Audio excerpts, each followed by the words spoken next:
In this video, I'll show you how to use MidJourney like a ninja so that you can create images like this.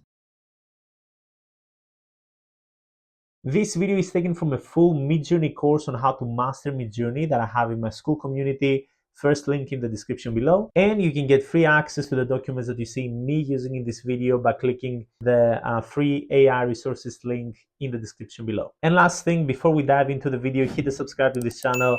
It helps me a lot, and I'm coming up with fantastic stuff around AI, systems, and automations. So let's dive in. All right, guys, so now we're gonna dive into the intermediate level of the MidJourney course, and we're gonna go over specific factors, as you can see, the ones that are listed on the screen, that basically are gonna give you a higher control over the images that you generate. And we're gonna continue with this type of a picture, which is basically a fairy dragging her wand through the forest, tall trees, ground full of purple flowers, snowing, and sun glowing over the trees. And let me upscale this image. It looks like this. It's very aesthetic, very beautiful. Let's go over the styles regarding that picture and how you can kind of change the picture to match different styles. By the way, when I release the course, you're gonna have access to these documents, and I'm gonna put more and more examples and more explanations in these documents so that it's kind of easier for you to follow. All right, so let's go ahead with the different styles, and the first one is gonna be editorial style. So this is basically almost like a sketchbook type of picture. Now, if we change the style, if we take the same prompt, we say editorial type of picture, and then we put a fairy dragging her wand through the forest, tall trees, ground full of purple flowers, blah, blah, blah. And we drop it here. And let's see what the result is gonna be. And if you don't know what editorial means, it's basically types of pictures that are added to magazines and other publications like that. Okay, look at this. Beautiful. I'm gonna upscale. I'm gonna actually create variations of the third picture. Fantastic. I don't know if you can feel it, but this looks like a picture that you can see in magazines or other publications, and it looks way more real than basically this kind of picture. I think it's very obvious that it's different. And this is how you can control the style, right? So now you will have to see what kind of creative you want to generate, but you can see that the style of the image is different. All right, so now let's go ahead to the next style, and I'm gonna show you cinematic style. And again, we take the same prompt, we copy it, we go to imagine, we drop it here, and we say cinematic, and I will say here image. Oops, image. Fantastic. And this one, let me just upscale the third one. Yeah, it has more of a cinematic type of feel. Now, if I add to this prompt the word, actually two things, hyper realistic, and then 8K, which is 8K is basically a very high quality of an image. It's a high definition image. So let's see how that goes. All right, so it looks a bit better. I don't think it looks like an actual actress, but you can see that the quality of the image is definitely different than this type of image. Fantastic. Let's go ahead to the next one. Yeah, let's do futuristic as a style. I think that's gonna be very interesting. So over here I say futuristic type of image, and we have these 4 different pictures. I mean, yeah, the feel is definitely different than the last pictures.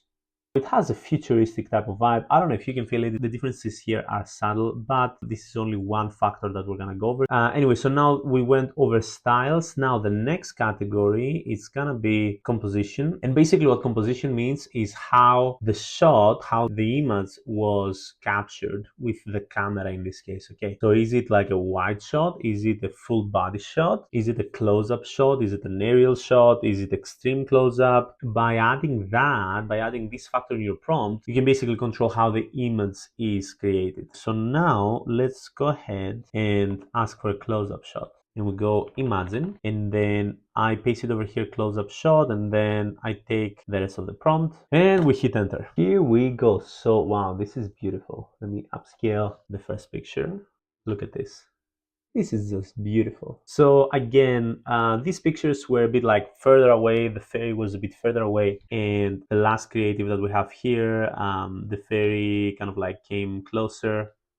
It's more of a close-up shot of that fairy. Fantastic. Then let's just go ahead and test aerial shot 2. And by the way, in the document here, I have specific factors for the composition, for the styles and the rest, but you can add your own factors if you want to. Okay, let's say that you find a type of shot that you really like, then you can add that to your own list or to your own document, and then you can use that. Here we go. So this one is an aerial shot of a cinematic type of image of a fairy dragging her wand through the forest, blah blah blah. And yeah, look at that, beautiful, fantastic. So this was composition. Let's go to the next one, which is the medium. And basically what medium is what kind of image are you generating? Are you generating a sketch? Are you generating a normal photo, a digital painting, watercolor? There can be more mediums. I have just a few examples over here. Let's go ahead with watercolor, and we'll go again, imagine a watercolored, and then we can take the close-up shot over here and we drop it over here, and here we go. So these creatives include every single factor that we talked about over here. So let's say we upscale the third creative over here, and it is watercolor. It's not so close-up, and the cinematic factor doesn't really show through, but I mean, now we're also adding many different factors in the image, and it kind of gets a bit more complicated. But yeah, this is one of the type of pictures that you can have, or the type of mediums that you can have. Next one can be a normal photo. So over here I just punched in imagine, the normal photo. Then I'm gonna take this prompt over here, the whole prompt, without the watercolored word over here. So I'm gonna paste it here. Here we go. Wow, that's fantastic. All right, so now let's go to the next category, which is the camera models. This is one of my favorite things to add in prompts, because if you add the exact camera model that you want that image to be taken with, then you can do some miracles. Okay, so in this case, what we're gonna do, so I have a few different camera models here. I even have a smartphone camera, and I'll show you exactly how to use it. And actually, let's just go ahead and start with an iPhone camera and see exactly what kind of creative we're gonna generate. I took this whole prompt from close-up to trees, and then I added iPhone 14 Pro Max as a camera. And look at this. Look at this. This is literally incredible. Look at this. Beautiful. I mean, you can probably feel the differences in the picture when we add these different factors. Now, what I want to do is I want to search what's the best or highest quality cinematic type of camera. And we have Panasonic Lumix S5 II. Okay, I don't know if that's the highest quality, but I'm gonna go with that. And let's create a prompt with that camera in it. And again, it's gonna be a close-up shot, and we're gonna paste it here. And I'll say shot with Panasonic Lumix S5. Wow, look at this. Okay, so this creative is totally different than these kind of creatives. I mean, this looks kind of like a good quality picture, but it doesn't look so cinematic as this one. Like, this looks like it comes from a movie, and this one looks like just a good quality picture. And again, if we compare earlier pictures, like this one, like you can feel the difference between this creative and the last one. So this was everything regarding the camera. Let's go back. Next one is something which is kind of advanced, especially if you're not a photographer. If you are a photographer, it's probably kind of easy for you to follow through that, but I'm gonna explain a few things as we go over here. So I'm not an expert, by the way, but I have an understanding over that. In taking pictures with cameras for filmmaking or photography, you have specific different factors, which one is lens type, the other one is focus, the other one is aperture. Now, probably you don't know what aperture is, and I'm gonna explain here. Basically, what aperture is the lens opening that controls how much light enters the camera. Here we go, and it looks like this. So this is a large aperture, which means that a lot of light flows in the camera, and this is a small aperture over here. It's a small opening, which allows less light to flow in the camera. And as you can see here, it says when we have large aperture, it provides lots of light, and it provides a shallow depth of field, which, for example, in this case over here, so in this case we have large aperture and it doesn't have a lot of depth here. Okay, it has a lot of light, not a lot of depth. And when we have small aperture, it provides little light and it provides an extended depth of field. In general, from what I understand, when you have small aperture and you have depth of field, you have a blurry background, and you can also choose how much depth you want to have in your field, how blurry you want the background of the picture to be, and stuff like that. Cool. And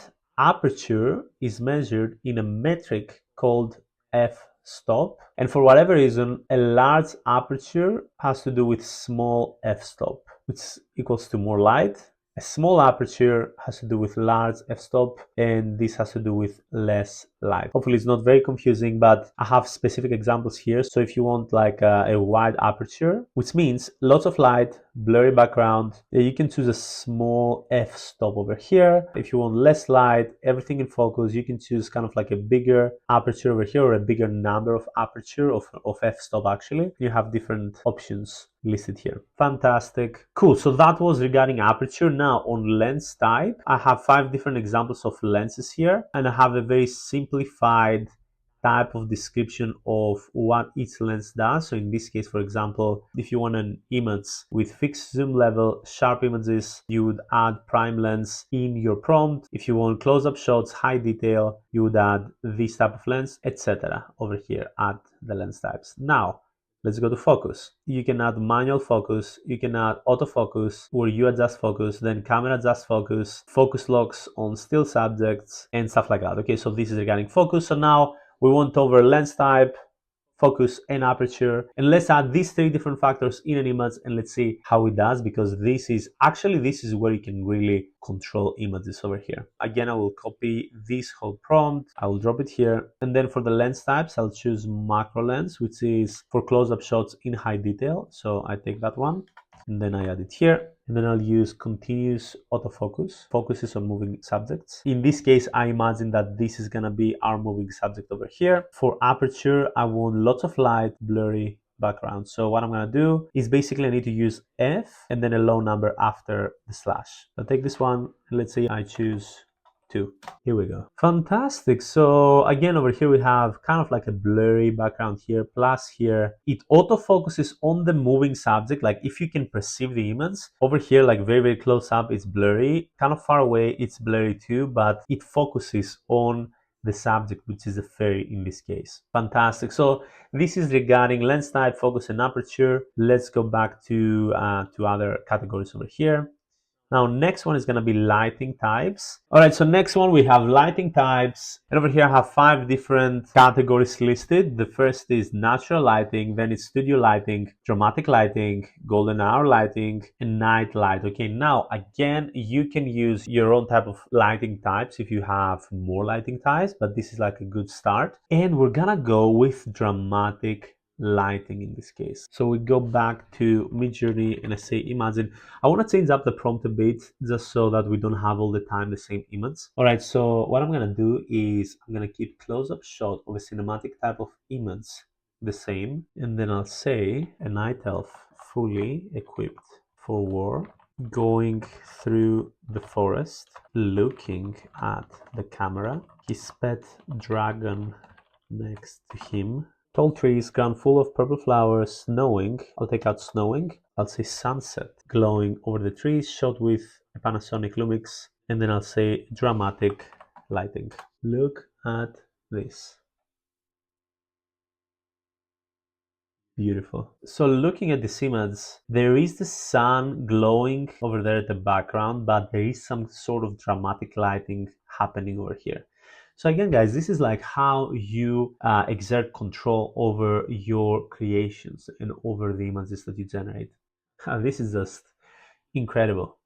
All right, so that was regarding lighting types, and let's go to the last category, which is atmosphere. And regarding atmosphere, you can choose like what kind of atmosphere you want to have in your picture. Some categories of that are stormy, sunlight, foggy, snowy, overcast, and you can of course choose more categories. So I'll choose foggy for now, and we go back to Discord, imagine, and again we take the whole prompt that we had before, and then I'll just say foggy in the end. Here we go, and we have a bit of a fog over here, or mist. I mean, I don't like the dragon, I don't like how this guy looks like, but it's fine. At least you understand how to use that. Okay, so guys, this is pretty much it on the intermediate level of the course. And next, we're gonna go over the advanced version of the course, where you can do some crazy stuff with images. All right, guys, so that was it for this video. Thank you for watching this video until the end and giving me your attention. I appreciate that. And I would highly suggest that you check out my school community. It's the first link in the description below. And in that community, I go over subjects like AI, systems, automations in more depth, and I give you a lot of knowledge. I already have a course on ChatGPT Mastery that I give a lot of value in that course. and the second course is MidJourney Mastery, and I'm coming out with 3 more courses in the next weeks, and then actually 4 more courses. And if you have that knowledge, you can literally transform your life business-wise, productivity-wise, and even other sectors of your life. Okay, so with that being said, I'll see you in the next video.